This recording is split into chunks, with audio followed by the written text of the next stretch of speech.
On paper, Israelis and Palestinians are locked in endless hostilities, interacting solely on the battlefield. But the reality is much more complicated. For decades, rumors have swirled around the alleged link between two prominent families on either side of the Gaza border. One, Muslim and Palestinian, the other, Jewish and Israeli, both descended from the same legendary rabbi, cousins who ended up enemies, isolated from each other by the tiniest accident of fate. How did one family end up on both sides of the Gaza border? This family saga starts not in Gaza or Israel, but in Morocco. Legend has it that the Abuchatzira rabbis of Morocco were miracle workers, able to heal the sick through the power of their prayers. Even their last name hints at their spiritual power. Originally, the family name was Elbaz, which means falcon. But in the 17th century, Rabbi Shmuel Elbaz became known as Abuchatzira, or father of the carpet, a name he would pass down to his descendants on both sides of the Israel-Gaza border. According to one story, Rabbi Elbaz was once denied passage on a ship going abroad. So he unrolled his mat on the seashore and miraculously, it carried him across the water. Other versions of this story claim the flying carpet saved him from bandits, but all end the same way and all carried the same message. The rabbi's Torah study and piety were so powerful that they animated the carpet in his time of need. And so the Elbaz family traded their old name for a new one that reflected this miracle. Decades later, one of Abuchatzira's descendants made a journey of his own, though this time, no flying carpet ferried him to his destination. Rabbi Yaakov Abuchatzeira was already in his 70s, but he insisted on making the arduous journey from Morocco to the Holy Land. Tragically, the rabbi never made it. He died in Egypt, and to this day, his tomb is a site of pilgrimage for Jews and non-Jews alike. But by some accounts, something happened over the course of Rabbi Yaakov's journey. Something that the Jewish Abuchatzeiras in Israel are reluctant to talk about, but something accepted as fact by most of the Muslim Abu Hasira family in Gaza. Abuchatzira and Abu Hasira are different pronunciations of the same name. The Abu Hasiras of Gaza trace their lineage to a famous ancestor, a prominent Moroccan rabbi who died in Egypt in the 19th century. According to family patriarch Abu Hasira, one of the rabbi's descendants had a vision that beckoned him to Gaza, and so he made the journey from Egypt to Gaza, where his great-grandchildren live to this day. One member of the Abu Hasira family in Gaza spoke to me about this family legend, but as you can imagine, this is a sensitive subject, so he asked us not to show his face on screen. سمعت أجدادنا يتحدثون عن أصول عائلة أبو حصيرة. جد لإلنا هو يسمى يعقوب أبو حصيرة. هو حاخام يهودي من أصول مغربية، عاش في القرن التاسع عشر. هو توفي في 1880. كذلك دفن في مصر. But some Abu Hasiras have publicly denied the connection.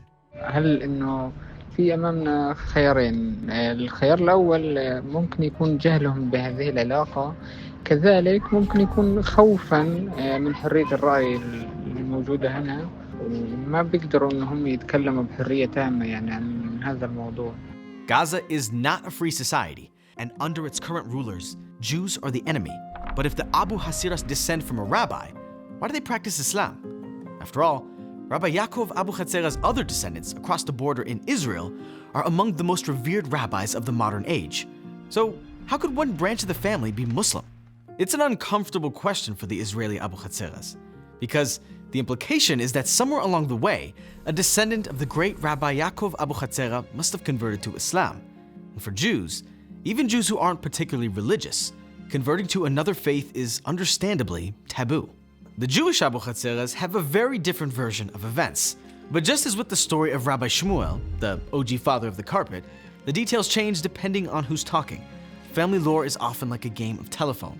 Details blur and soften, plot lines collapse into each other.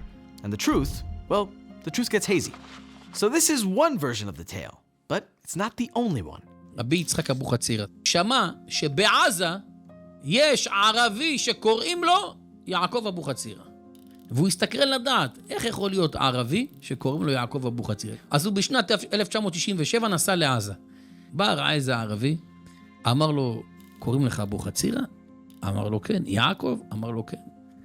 אמר לו, אתם אבוחצירה במקור? אמר לו לא. אמר לו, אתה יהודי? אולי המשפחה שלך יהודים וחס וחלילה התאסלמו? אמר לו לא, אנחנו ערבים שורשיים מאז ומתמיד. אמר לו, אז איך אתה אבוחצירה בדיוק?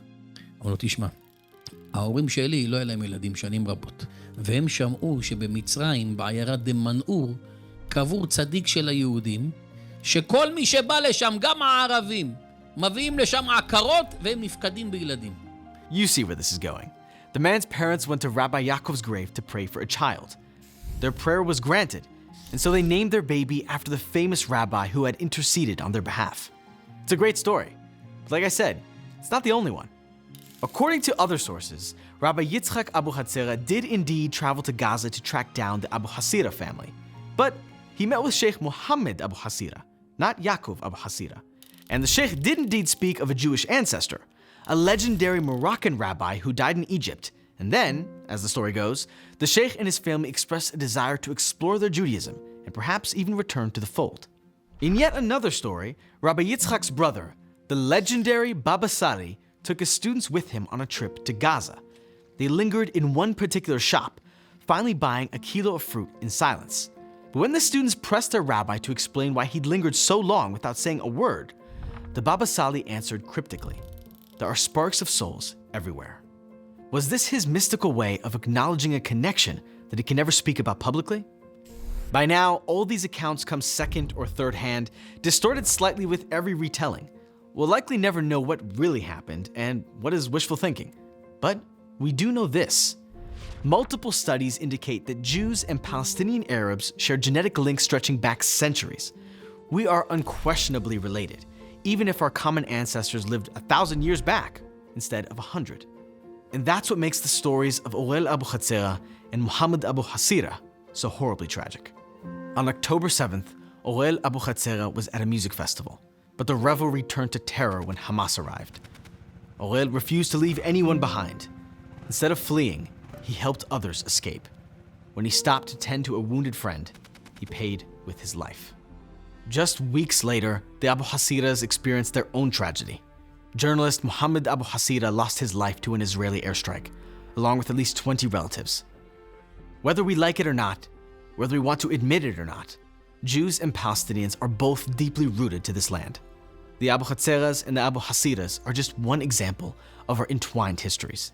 And some of the Gaza and Abu Hasiras recognize this. أوكي إحنا مسلمين وكذا ولكن في أصول يهودية وإشي بدل على السلام لإلنا بدل على الحرية. Maybe one day, both families and their famous ancestor will be the symbol of our shared future.